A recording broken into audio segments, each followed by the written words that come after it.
Attack 295, 1800. Now copy. Badger, this is Badger 2-3. Clear those covers hot. Roger. Interrogative. We'll have a positive ID on any enemy personnel there.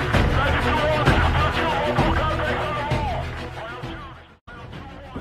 Good day, I am Raycen Fajardo from STEM 12 St. Paula, and today we will be talking about the parts and function of a cell and its analogy as a military base.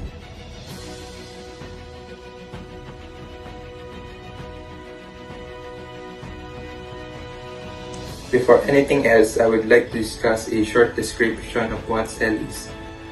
A cell is a structural, functional, and biological unit of all organisms. It is an autonomous, self-replicating unit that may exist as a functional, independent unit of life, or a subunit in a multicellular organism such as plants and animals that performs a particular function in tissues and organs. And now let's begin with the checkpoints and defense of the base. The checkpoints screen all people and vehicles that try to go in and out of the base. In the same way, the cell membrane also screens all the substances that go in and out of the cell, while the fence represents the cell wall. The fence surrounds all the areas of the base and provides a barrier to the outsiders. It is used to limit the access to the property of the military base, which is similar to the cell wall. The cell wall surrounds the cell membrane of cells and provides tensile strength and protection against mechanical and osmotic stress. Next up is the General's headquarters. The General's headquarters controls all the activities and action inside the base. It is the command center of the base, which is similar to the nucleus. The nucleus controls and regulates all the cellular activity of the cell and carries the genes, structures that contain the hereditary information. Inside the headquarters, we will find the general, the commander of the military base. He or she provides the operation plan that falls into geographic areas. The general constructs what the army should do and ensures that all the equipment such as guns and rifles are distributed properly.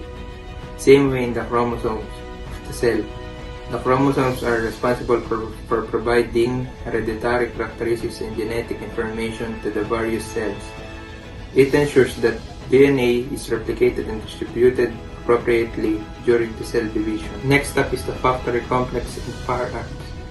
The factory complex is the area of the base where firearms are made, which I can compare to the ribosomes because ribosomes function as a micro machine for making proteins.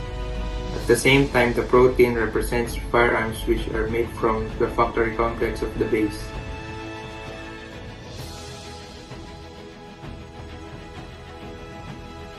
The barracks are similar to the nucleus of the cell because the nucleus is responsible for assembling RNA codes for protein synthesis.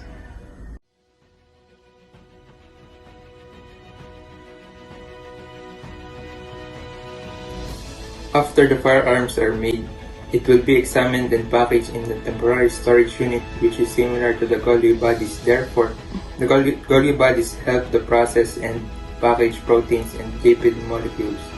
When the guns and rifles are ready packaged, the armored vehicle will now distribute all the firearms on military base areas that require and need guns and rifles. Thus, armored vehicles are much like the AR or endoplasmic reticulum, because the AR also transports all the materials needed by the cell.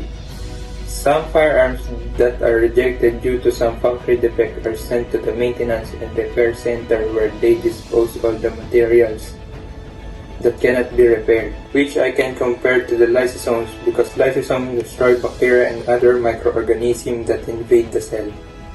Next is the mitochondria, which is represented as the microgrids of the military base.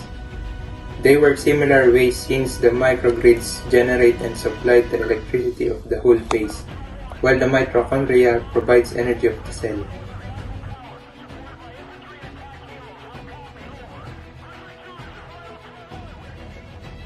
And lastly, the warehouse of RU. The warehouse also stores important information and is also responsible for disposing of firearms that are damaged. Same way in vacuole of the cell. The vacuole stores essential materials while disposing of poisonous or harmful waste. Again, those are the major organelles of the cell as a military base. Thank you for watching.